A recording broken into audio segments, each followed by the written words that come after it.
Y'all. I always start this show off by dancing to my own song. See, that's why you need a theme song. I feel like Oprah. You need a theme song. You need a theme song. You need a theme song. But you're not here for my commentary. You're here to get some information. So I am here for you. I'm your host, Dr. Ericka, coming right at you with Growth Groove with Dr. Ericka. We weren't on last week because I was in San Francisco. And how many of you out there, when you go from either the East Coast to the West Coast or West Coast to East Coast, your body's like confused? I knew there was no way between all the meetings I had to do and just being where I need to be, I was like, let me not confuse people or be running late or whatever. We'll just come back next week. So here I am, and I'm so excited to see you today. Yes, I am. Because today we are talking about beyond bubble baths, understanding the limitations of self-care with mental health. Now, you might be like, hey, Dr. Ericka, while we're talking about that, well, I'm going to tell you in a moment. So lean in and hang in here with me. So if you don't know me, I want you to know who I am. I am your host, Dr. Ericka, Harvard-trained, double-board certified psychiatrist and integrative lifestyle coach. I am irrationally passionate about helping people be better, do better, and live better. I do that through my adult telepsychiatry practice, my books including Fix Your Fairy Tale, A Woman's Guide to a Great Life, Love, and Legacy, my corporate speaking, and my hit podcast, Better with Dr. Ericka. I do all of this to help people like you that show up for work, you show up for your friends, you show up for everybody, you show up for your family, but you don't show up for yourself. So I do this to help put you back in your life. I got a couple of housekeeping tips, and then we're going to get right into it. The first one is, if you know someone that needs this, please share. A little button on the bottom, just hit share. Also, if you know someone that needs this, hit tag. You can tag them. Bring them on in. I'm down. The next thing is, if you're watching it later, don't even worry about it. I'm just happy you're here. Just put hashtag replay in the comments. If you have anything you want to say, just drop it in the comments at any time. Let me know where you are watching from. Really? Now, you might be wondering, where am I? Because this is not the usual background, and you can probably tell I'm in a hotel room. Maybe. Well, I am coming to you from Boston. So drop in the comments. Let me know where you are coming from. And we're going to go ahead and get this started. So you might be like, Dr. Ericka, why are we talking about this? Well, self-care is still really a hot topic, and so is mental health. So I was like, let's marry mental health and the self-care. Also, because we are at the end of Mental Health Awareness Month. May is Mental Health Awareness Month.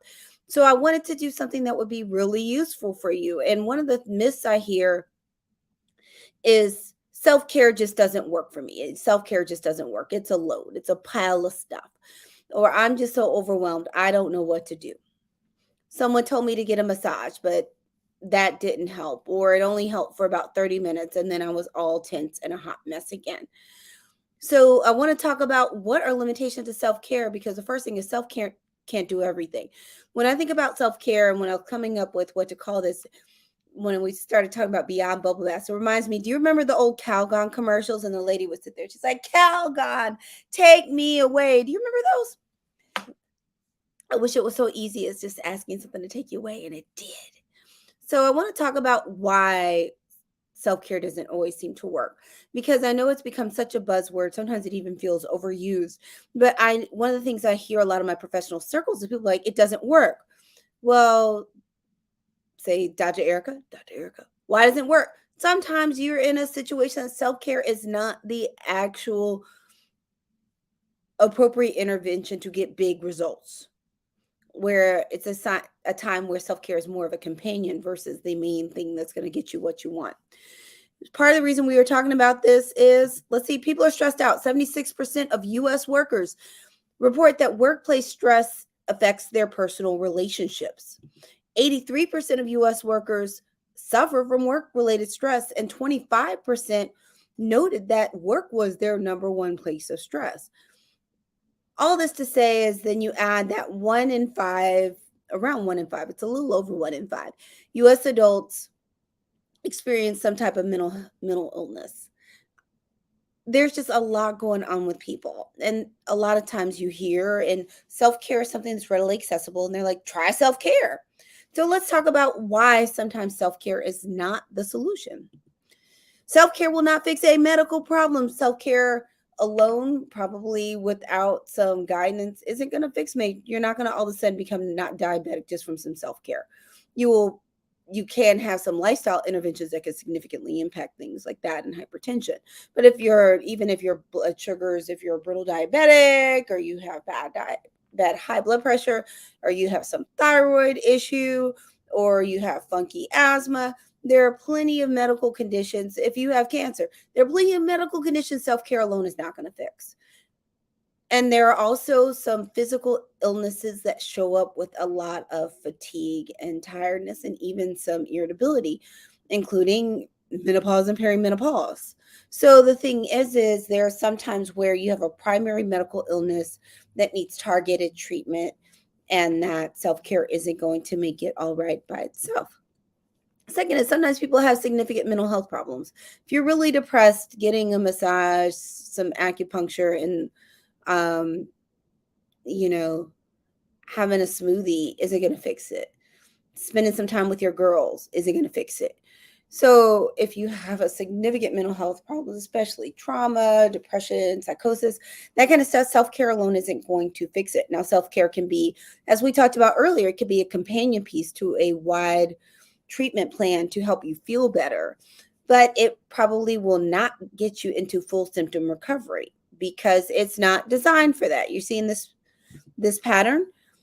The next thing is burnout. If you're really burned out, this is why a lot of people, I feel that I hear when I'm speaking, they'll talk about how it just doesn't work, or they're not restored, or nothing they do works, is because the cure to burnout isn't simply self-care. It's not simply getting a massage or taking a nap or going for a walk. That's not going to cure burnout. So you're probably seeing a pattern that a lot of the times when there's significant limitations to self-care, it's because self-care can't get to the root cause of the issue. So if you're getting burned out, and that can be from a myriad of things, like sometimes people will actually have depression or anxiety, and then their capacity goes down, so then they're burned out, or they're in a difficult work environment that's a mismatch, or it's just not healthy, or the expectations are too high, or they're just burned out because the workload is so high that the root cause isn't something that a single massage or something like that is going to help feel better, that you're not going to necessarily be able to meditate and make it all better. Is the root cause is something bigger that actually needs a directed strategy. It's one of the reasons when I talk to people about burnout, we talk about therapists, we talk about coaches, we talk about a wide variety of things to figure out if what's going to take it to get you back to restoration, if a more direct approach with work or whatever is burning out is needed, or if you need to be doing something totally different.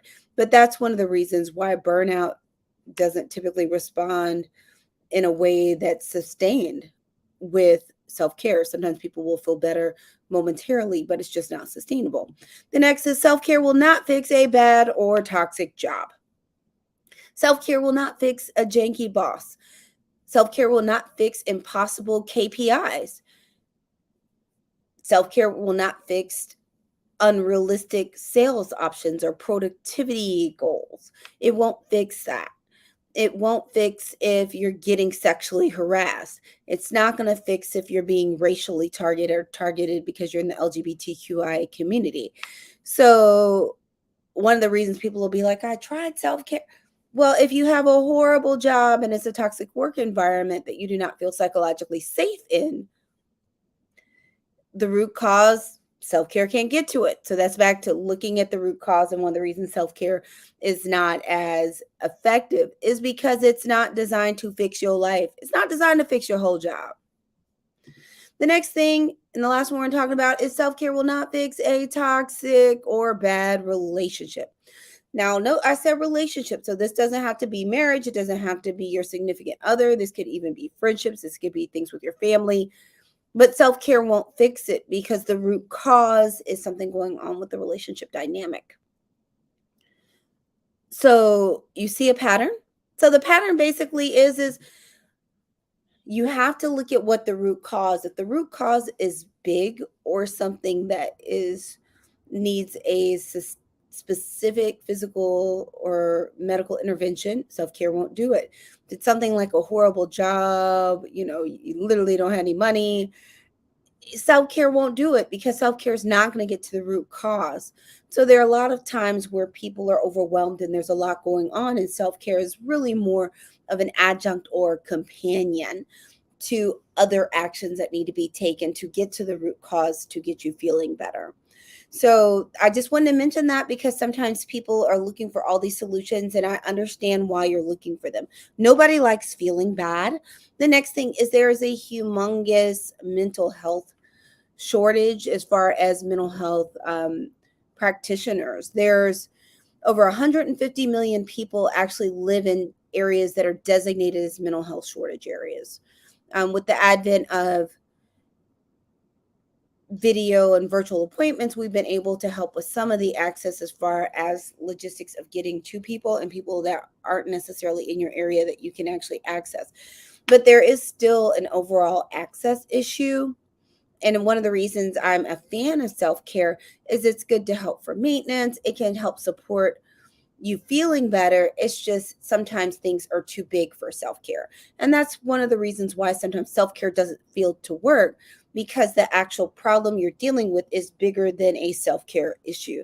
It's not just some intermittent tension every once in a while where you're feeling a little bit lonely and need some quality time with your friends or family, or you need just a little bit of alone time with a drive and then some meditation somewhere. It's more than that. So I just want you to be aware of some of those times where the reason self-care doesn't feel like it's doing what you need to do is because you're asking self-care to do too much. So let's do a quick review and then we're getting you out here. Today we are talking about beyond bubble baths, understanding the limitations of self-care with mental health. The first one is medical problems. We ain't gonna fix your major medical problems with self-care. There's a reason some of us went to medical school. It's sometimes the intervention is going to be bigger. And even if you're not using someone that's like a DO or an MD and you're using a naturopathic physician, a licensed naturopathic physician, that's still different than just doing self care. The next is if you have a significant mental health problem, self care just isn't going to do it. You need mental health treatment. We may use those as some lifestyle things to boost other treatments, but that will not be most likely your primary. The next is burnout. If you're super burned out, you've all seen it. You probably have been there, that traditional self-care is not going to restore you. It's not going to give you enough energy. It's not going to make you feel better. And the moment you have to go back into whatever the situation that's burning you out, be it being a caregiver, be it being at work, whatever it is that's just not going to make it better. It's not going to make it better and sustained. The next, if you have a bad or toxic job, the question is, you need another job? Is there something that needs to be done institutionally? Is there some issue with EEOC? Do you need some FMLA, just a break? But bad and toxic job, self-care won't do it, not at the root cause. Just like in a bad and toxic relationship, self-care won't do it, not the root cause. So thank you for tuning in for this episode of Better with Dr. Ericka. It was so great to have you here. I'm so glad to spend time with you. Today, as you see, we were talking about beyond bubble baths, understanding the limitations of self-care and mental health. If you know you're feeling stressed or overwhelmed, or you know someone that you think could use some quality time with me as actually a psychiatrist, because here I'm providing some education. I'm not your mental health provider. But if you need someone to talk to, you're overwhelmed, you need an assessment, or even feel like you might need medication, and I do therapy, go to goodwinmed.com, goodwinmed.com. You can find more information about my medical practice, my psychiatric practice. It's all tele, so it's all virtual. And also you can sign up for a consultation. So goodwinmed.com, it is scrolling across the bottom. And you know, I have that podcast. I've been telling you about it, Better with Dr. Ericka. You can find it as below on Google Podcast, Spotify, Audible, all those things. So again, I'm your host, Dr. Ericka. Thank you for showing up. But number one, thank you for showing up for you. Round of applause because you did that. I want to send you love. But if you don't know me, I'm your host, Dr. Ericka, Harvard trained, double board certified psychiatrist. I can't even remember what I do. I do too much. And I'm an integrative lifestyle coach. I am irrationally passionate about helping you be better, do better, and live better. I do that through my adult telepsychiatry. my books, my speaking, and my podcast that I just mentioned that is scrolling below. I do all this to help busy people like you that show up for everybody else. I do this to put you back in your life. Then once you take your left arm, put it on your right hand, left arm, squeeze. Unless you're driving, you can't do that. Give yourself a big hug, but you shouldn't be driving if you're watching video. But give yourself a hug, give yourself some love. You deserve it. You know you can find me here Tuesdays at 7 p.m. Eastern. And I just can't wait to do more quality time with you. Thanks so much for showing up. Bye.